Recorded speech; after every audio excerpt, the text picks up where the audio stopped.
Él es secretario general de la Federación de Trabajadores de Luz y Fuerza.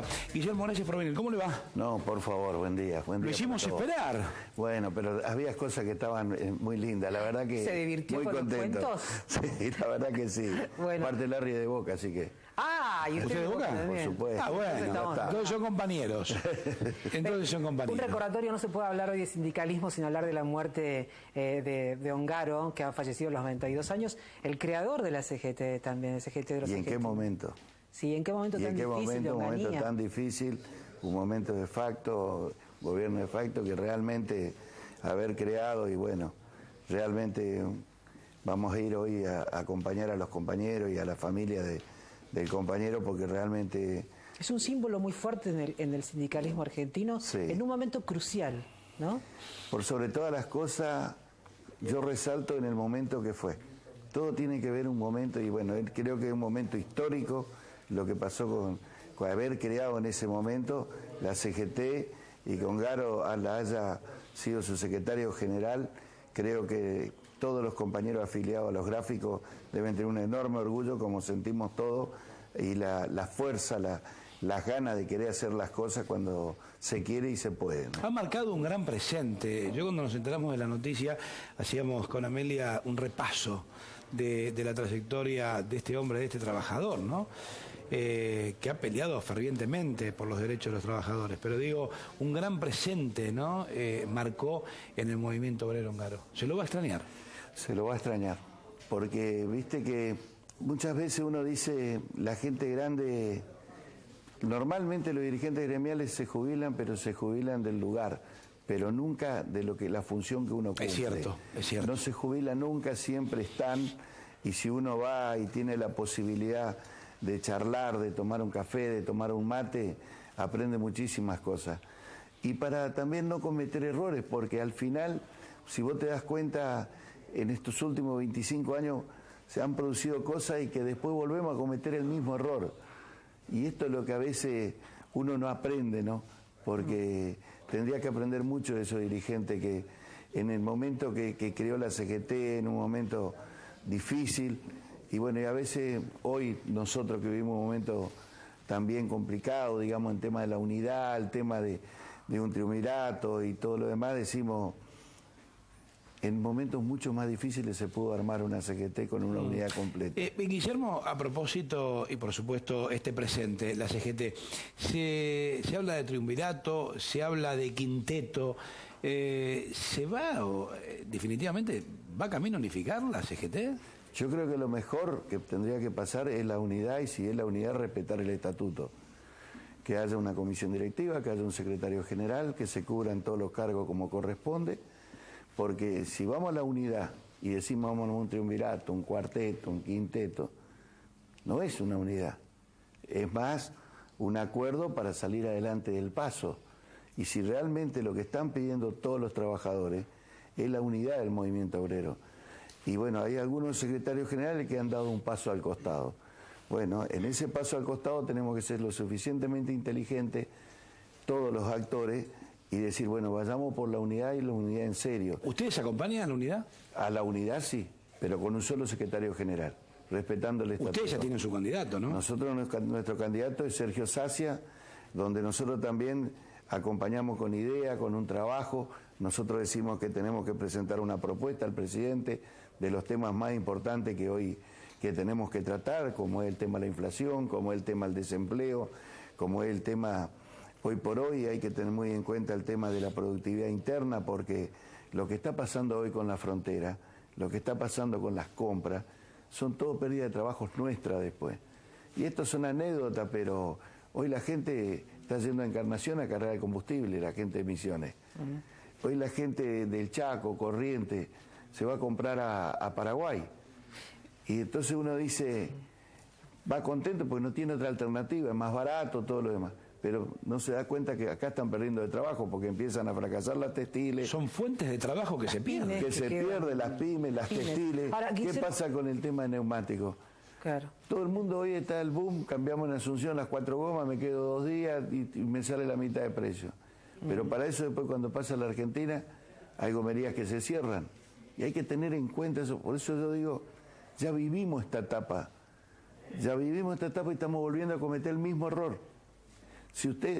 Yo quisiera que ustedes, si pudieran hacer un programa y vean la frontera un día viernes o lo que fuera en estos 15 días, más de 10 kilómetros de cola.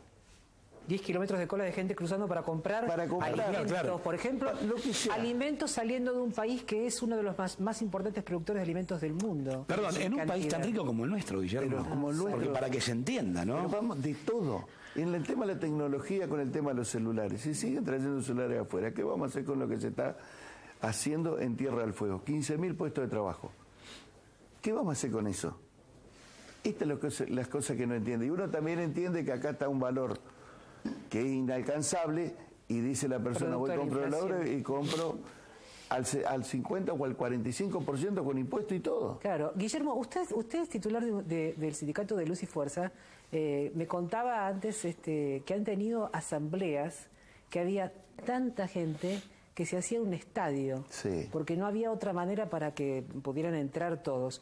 Hoy le alcanza con, no un microestadio, hoy le alcanza con una... Hablamos de la época del Escano, ¿no? Claro, porque fue la década de los 90 realmente, nosotros perdimos muchos puestos de trabajo. Y por el avance tecnológico que se decía en ese momento, perdimos muchos puestos de trabajo. Y que lo empezamos a recuperar después, pero muy lentamente. Pero para que usted tenga una idea, llegamos a tener casi 20.000 puestos de trabajo en Capital Federal nomás. ¿Y hoy? Y hoy debemos dar en los 8.000. Pero sin embargo las empresas de energía, que para entrar directamente en el tema que a ustedes les compete en forma directa, las empresas de energía, cuando estamos hablando de lo que está ocurriendo con la falta de servicio y los cortes, edificios que están hace 30 días o más sin servicio, dice, en realidad la culpa la tienen los trabajadores porque están de paro. No, lo que pasa, acá siempre la culpa la tienen los trabajadores. Cuando aumentó la luz, la culpa es porque tenemos que pagar a los trabajadores. Y nosotros no ponemos las políticas, no ponemos los precios. Nosotros lo que hacemos es mantener el servicio. Y hoy por hoy los trabajadores están poniendo todo de sí. Pero llegado un momento del caso, el trabajador trabaja hasta 18 o 20 horas. Que por nosotros por convenio podemos trabajar, tenemos que tener nuestras 12 horas de descanso. No han hasta retenido a compañeros hasta que no se arregle el servicio, no se van. ¿Retenido? Retenido. En el lugar de trabajo, dice usted. No, en los propios barrios que se van a arreglar, lo detienen hasta que terminen el trabajo y muchas veces... ¿Quedan rehenes del trabajo? Rehenes del trabajo. No, ¿Por qué? Porque la propia gente se toma como nosotros. ¿La gente está enojada con ustedes? Claro, la gente está enojada con nosotros porque dice, ustedes se van y no vienen más. Eso es normal que se escuche, pero muchas veces hay que buscar los repuestos, uno tiene que venir, buscar los repuestos, y a veces no está el repuesto. No hay cuadrilla. Pero usted dice, no te vas del lugar. No te vas del lugar, te tenés que quedar. Hasta que no venga el repuesto acá, ustedes lo arreglan y recién se van. Ahora, Guillermo, ¿por qué no hay cuadrillas? ¿Por qué, por ejemplo, cuando uno llama a los servicios, por empezar hay dificultades para comunicarse con los servicios de atención al cliente, ¿no? Que ahí somos usuarios del servicio, que además estamos cautivos porque no hay otra manera. Estamos cautivos de una empresa o de otra, de Edenor o Edesur. No hay escapatoria, no atienden, por un lado. Y la otra cuestión es, no hay cuadrilla, la culpa la tienen los trabajadores. ¿Qué es lo que está pasando con el sistema? Cuando el trabajador, como el gremio, está pidiendo el ingreso de gente para poder cubrir los cargos, porque hay compañeros que se han jubilado y debemos cubrir los cargos, y aparte que hay que reconocer, y nadie lo reconoce, menos la empresa y menos la ciudadanía, donde había una casa, ahora hay 50 departamentos. Claro.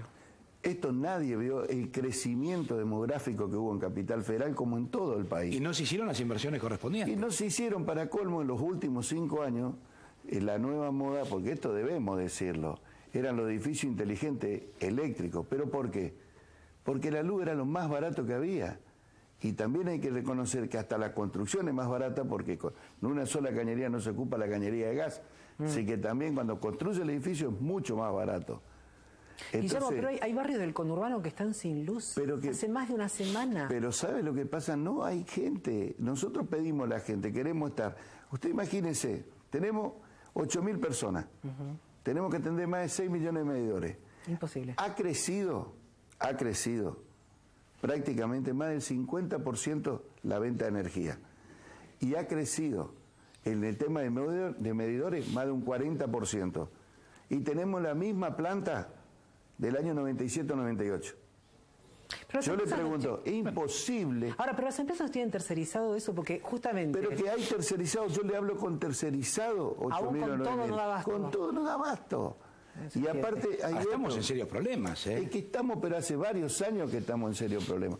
Pero yo también quiero decirle que esto es un problema que pasa en Capital Federal.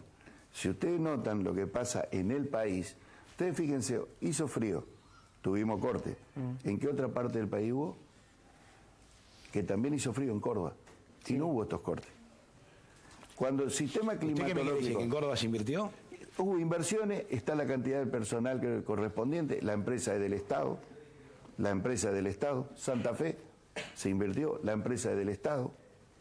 ¿Y ustedes creen, por ejemplo, Chaco, que Corrientes, Formosa, Misiones, las empresas son del Estado? habría que reestatizar Edenor y Edesur? Yo lo que creo que ya hace varios años venimos con un problema y no le encontraron la solución. Y los trabajadores, no es que no le encuentran los trabajadores los que están sosteniendo como pueden el servicio. Y muchas veces se dice atando con alambre, como quien dice. Pero son ellos los que tienen que poner la cara todos los días. Miren la controversia del tema. Ustedes decían, no nos podemos comunicar. La semana pasada, el sindicato Capital Federal paró 200 despidos. ¿Saben de dónde eran los 200 despidos? Del call center. Claro. Una locura. Digamos, donde ustedes hacen el reclamo, vamos a despedir 200 personas. ¿Quién lo reemplaza eso? Pero si estamos hablando que hace falta que nos atiendan el teléfono, que nos den una explicación, que nos digan cómo tenemos que hacer y nos iban a pagar encima, violando hasta la ley porque estaba en conciliación obligatoria hasta el día 4 de agosto. Ahora digo... Entonces los trabajadores no estamos buscando generar el problema. Pero habría que reestatizar, no me contesto eso. Yo creo que sí. Ahí está. Porque es evidente, nos ha pasado con empresas que se han reestatizado, como el caso de Entre Ríos, como el caso de Formosa, como el caso de Catamarca, que se han reestatizado y hoy no tienen problemas. No tenemos problemas. Y yo decía el otro día, ya en el verano le decía una cosa, Santiago del Estero, sensación térmica de 60 grados, y no tuvo corte. ¿Por qué es estatal? No, es privada, pero no hubo corte. Quiere decir que hubo una inversión y se hizo. Para que tengan una idea, la línea de transporte, había 3 estaciones transformadoras en el 2003, actualmente hay 19, y 3 más a inaugurarse. Entonces hay inversiones. Acá lo que hay que hacer es invertir, ponerse de acuerdo. Y en esto no es que uno sea soberbio ni nada por el estilo, pero sentar en la mesa, cuando se van a tomar definiciones dónde hay que hacer, dónde haya que hacer algo, sentar a la organización. La organización sabe qué es lo que realmente hay que hacer, porque los muchachos son los que están en la calle. El secretario general es el que está sabiendo la realidad del sistema. Lo que pasa que muchas veces se cree que nosotros queremos hacer cogestión. ¿Qué está dividido, capital y provincia? Sí, Capital Federal es el sindicato que tiene de norte y de sur, tiene Central Puerto, tiene algún grupo delivery, y en la provincia de Buenos Aires hay 4 distribuidoras. Claro, Edelap, EDEA Mar del Plata, EDES la zona sur y EDENQUE la zona centro. ¿Y usted a quién representa? A todo el país. Pero también hay que tener en cuenta en esto que también hay 630 cooperativas en todo el país. Y en la provincia de Buenos Aires hay 200 y pico de cooperativas, de las cuales hay muchas cooperativas que son de líneas rurales. ¿Y cuánto están pagando de luz, por ejemplo, esas cooperativas? Promedio mensual, las cooperativas, el usuario común, para hacer una diferencia mensual, 300 pesos. Si hacemos un promedio. Sí. Cuando acá el promedio, si lo hace mensual, porque acá es bimestral, no llega a 50 pesos. Pero cuando en el año 2014 y 2015 hubo convergencia que se denominó, por eso no se aceptaban las audiencias públicas en todo el país, porque del Estado Nacional se le giraba un dinero a las empresas, todas las empresas del país, que venían a firmar, si ustedes se acuerdan, los gobernadores, por decir a una empresa como la de Misiones, le dieron 300 millones en el año. De eso, ¿qué tenía que hacer? Un 30% era para el salario, un 30% para inversiones y un 40% que se dedicaba para la venta, para pagar la energía. Eso era el compromiso. Pero eso hay que hacerle un seguimiento después. Porque ¿qué pasaba con el 30% de inversión? Ustedes que están en el día a día, claro, te contaba que faltan elementos básicos, pero eso transformadores. Pero por eso le decimos, en Capital Federal, porque tenemos que hacer un balance. Yo siempre se lo digo al periodismo. Hagamos un balance general de todo el país. ¿Dónde se producen los cortes en verano? Emergencia nacional en este verano. Capital Federal. Capital Federal únicamente. ¿Cómo puede ser una sensación térmica de 50 grados en Santa Fe y no hubo corte? ¿Cómo puede ser que en Córdoba, con un sistema climatológico que fue horrible, porque tuvieron voladura de porque techo, se invirtió, y una inversión, y hay gente Ahora, que está capacitada y está en las cuadrillas trabajando, y no pasa por no trabajar. Los muchachos cuando tienen que laburar a veces entran hoy y no saben si mañana salen. ¿Qué hace el usuario? Guillermo, perdón, me pregunto esto, si con estas bajas temperaturas tenemos falta de luz, falta de energía, ¿qué va a pasar en el verano? Pero es muy simple porque hay falta de energía, porque ahora el gas está muy caro. Entonces, ¿qué decimos? Me voy a la luz. Que con todo este aumento que hubo, claro. que en todo este aumento que hubo, Cocina eléctrica. conviene. Ves que los edificios son inteligentes. Bueno, no tenés fíjate gas. lo que hizo Moreno. ¿Qué hizo el municipio de Moreno? Claro, también hay una compensación con un recurso, digamos, un recurso para poder proteger a los usuarios con el tema de las tarifas, como lo han hecho otros municipios. Bueno, pero también. esto es lo que hablamos cuando se habla del No podemos estar con recursos de amparo permanentemente. y que la justicia tenga que resolver los problemas. Que son de gestión. Esto es gestión pura, porque Claro. no puede ser inflación, aumento de combustible, aumento del transporte, aumento de la luz, y en el mayor crecimiento del gas, le pegamos al gas. Eso es política, porque si uno va a la luz aumentó cuando uno va a tener menor consumo, aumentó en el invierno, pero vos no podés aumentar el gas en el invierno. Si vos Preparémonos entonces con este panorama, digamos, preparamos para un verano. Pero un panorama nefasto.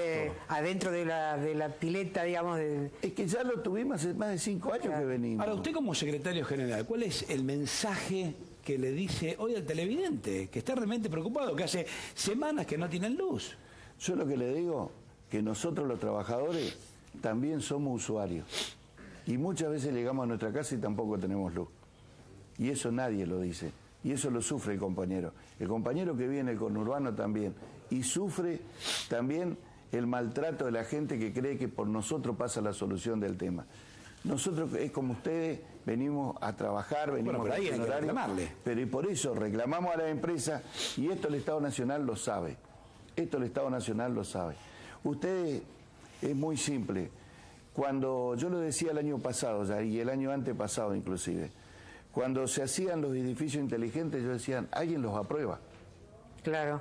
Alguien los aprueba para que se hagan de esa manera. Bueno, porque fue gran negocio. Pero ¿y si sabemos que no había energía? Si sabíamos que teníamos problemas ya con para distribuir energía. Lo que pasa es que era un negocio y era mucho más barato y entonces se hacía de esa manera. Pero la culpa, esto que quede bien claro, esto nosotros queremos colaborar, nosotros queremos trabajar, nos acercamos a la mesa, pero muchas veces el trabajador, y yo digo el negrito, el dirigente gremial, no he escuchado. ¿Por qué? Porque, bueno, será que esto nos pasa, pero en todos lados, esto no pasa únicamente acá, esto pasa en las distintas provincias, a mí que me toca recorrer el país, y te puedo decir de los distintos lugares, tendríamos que sentar en una mesa y hablar en serio de lo que pasa. Pero yo te vuelvo a repetir, yo quiero que ustedes miren el país y que ustedes vean lo que está pasando, desde Tierra del Fuego hasta La Quiaca. Y no hablemos únicamente de Capital Federal y se van a dar cuenta que acá algo pasa. Que no se producen las inversiones, los trabajadores somos los mismos, las ganas las tenemos los mismos, pero si no tenemos los elementos, y si en pleno conflicto no quieren despedir a 200 trabajadores del Concepto,